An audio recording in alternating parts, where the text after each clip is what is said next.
morning. I just wanted to talk to you a minute about reality. You know, I never thought that I'd actually live a life where I'm basically living it. I'm not going to say alone, but with very few people, no family association whatsoever. And what I mean by that is, at this point right now, out of my 8 kids and 13 grandkids, the only person that calls me, see about me, check on me is my daughter Rosa.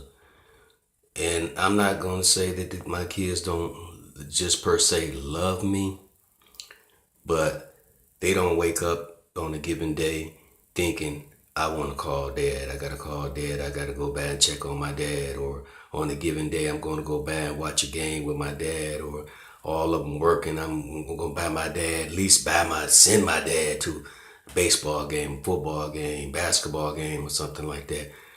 And they really gotten to the point when they were coming up.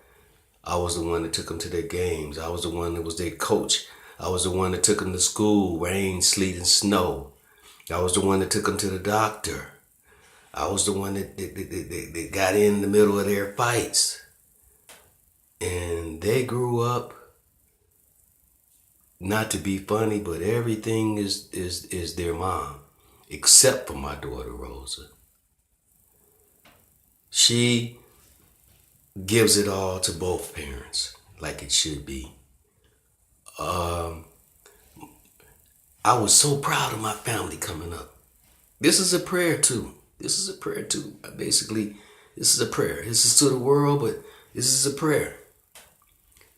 I grew up so proud of my family. If something happened, man, family would come from every just call. They were there. And this last incident that happened with my son, this very, very traumatic incident that happened with my son. I know a lot of you don't know anything about it, so I'm not talking to you. But those who do, nobody except for my sister and my little brother Sterling, my sister Wanda G, my niece Dominique, my niece Otis was the only one, and I called them to let them know, but they was the only ones that was immediately wanting to go see what was going on. Wanting to know was all right. Nobody called and say, "Is you okay?" Came running by. The family didn't gather, didn't come where y'all at. And I knew, and I know that so-called family thing is does no longer exist. I had people that probably that came and saw about me that wasn't actually blood. So I'm waking up this morning, and even in all the way to the church, I live next to my church. I haven't been to church in months. Do you think anybody from that church has knocked on that door, hollered, "Tony, come to the door"? Are you? My wife they knew that my wife wasn't feeling well. It's been ill for a while and everything. So they, how's your wife doing? How's your wife doing? But nobody has said, because I was still coming to church, are you okay? Are you okay? What's the deal? Why haven't you been to church? I mean, actually, a church. I remember the time when you missed church, and the minister would be there, and calling on your door, or send a deacon. The job. But that's one of the jobs specifically of the deacons back in the day. Go out and check on the sick, check on things like that. And why haven't you been? We're concerned. We love you. None of that. It's a different day and time. A lot of my cousins is my age that I have don't live in Detroit. But the cousins that I have that do, barring my cousin Shay, I haven't seen in a little while, but she was coming by. But other than that, no cousins nobody. I wake up in the day, there is nobody that's going to call as far as family and say, hey, how you doing? We used to stay in contact with each other every day. My cousins that was here in Detroit, every day. That was me and Rob, my cousin Rob, bless his soul, passed away.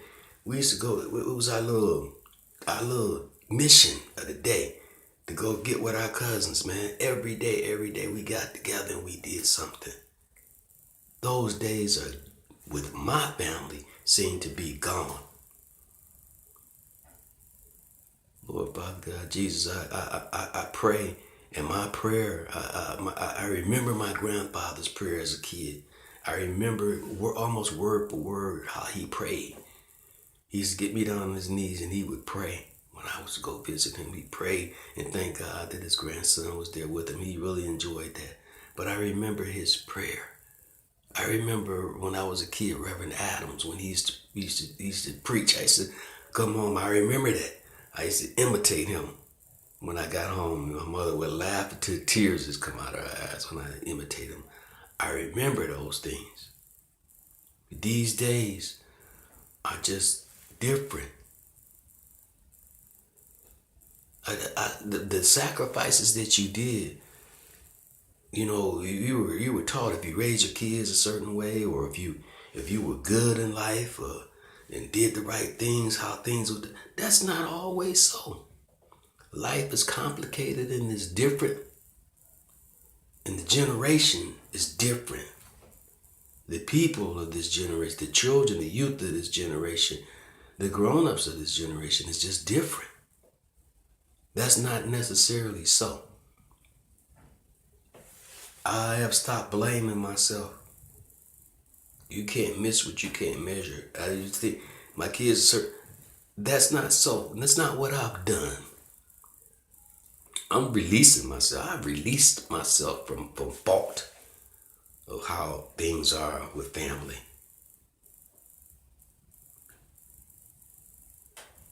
Facebook. Those of you that know that's Facebook friends with me know majority of the time I spend on Facebook. But you know what? There's very few that respond. It's the same crew, the same people that respond. All the effort that I put into it. The only reason why I don't give up and not gone from that period is because Jesus didn't give up. He didn't give up till the day he died. And who am I? He put it out there. He put it out there. It's like I try to do every day. He put it out there. He put it out there and was rejected, denied, betrayed, abandoned. Yet, he knew, just like I know, the joy that he gives, the joy that he brings, the peace